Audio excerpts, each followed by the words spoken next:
Hi everyone, it's me, Spring, the fiber enthusiast. You're probably wondering, why in the world does she have a plate with all of these different things on it? Well, I figured I would go into a little explanation as to what we mean when we have spun yarn and we say we're going to put it into soak to set the twist. So here's what I come up with. So I have a strand here that is 2-ply that has soaked and been dyed. This is a strand of 2-ply that has not yet been soaked, has not been dyed. It is just straight 2-ply. Then a Q-tip, and then what the paper off of your straw. Well, I'm going to use the straw to get some water and drip some water on these items so that way you can see what we have going on here.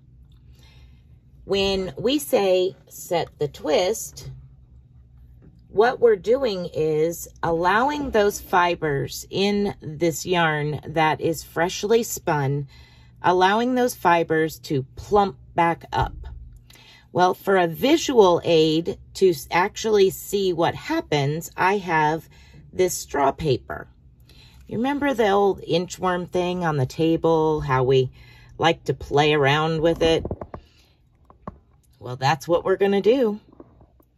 So I'm going to drip some water onto the paper from the straw, and you will see what happens to the fiber when we add water to it.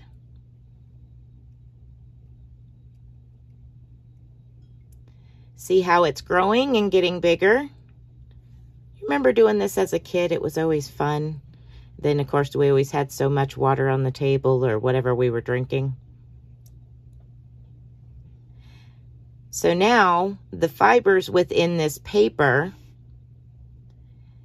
have absorbed the water that I'm dripping on it, allowing the fiber in the paper to expand and puff up, just like we do with our hanks after we have spun our fiber and set them in the tub or in warm water to soak.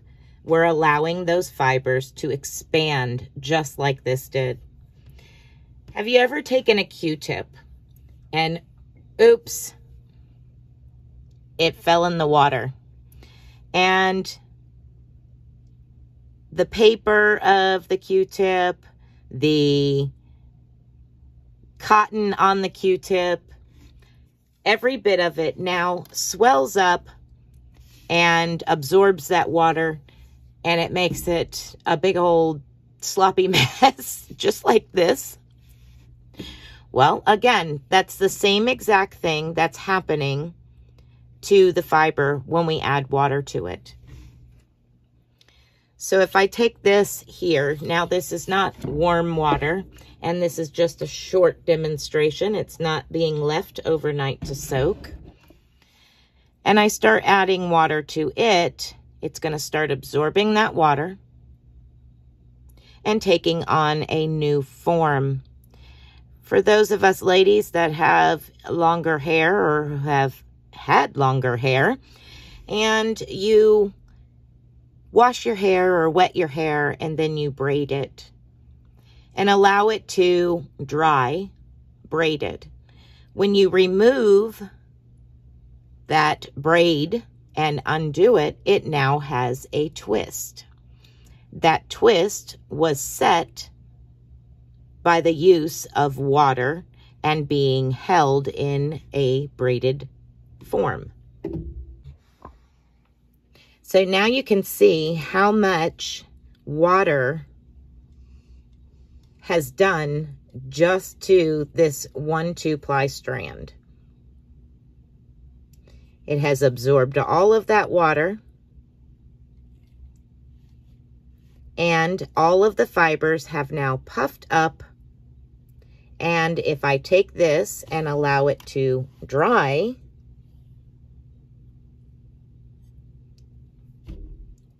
this is what you will have. Of course, it won't be blue because it's not dyed, but this is what you will have. A 2-ply strand that has absorbed all the water.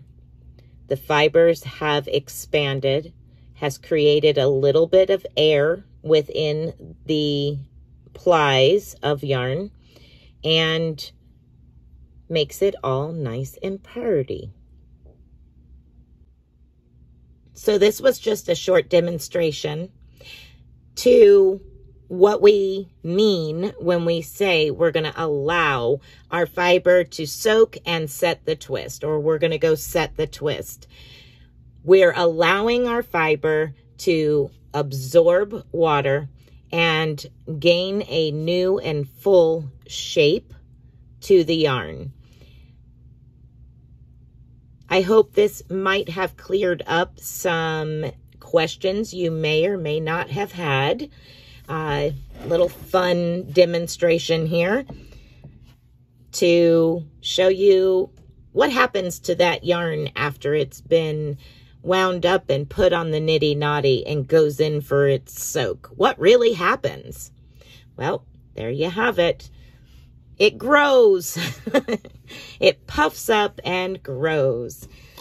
All right, everybody. Thank you for watching this short demonstration, and I hope that you enjoyed a fun little recap of what we used to do as kids playing with our straw paper.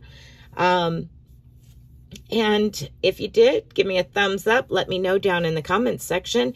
And until next time, everyone, be blessed, be a blessing, and we'll see you later.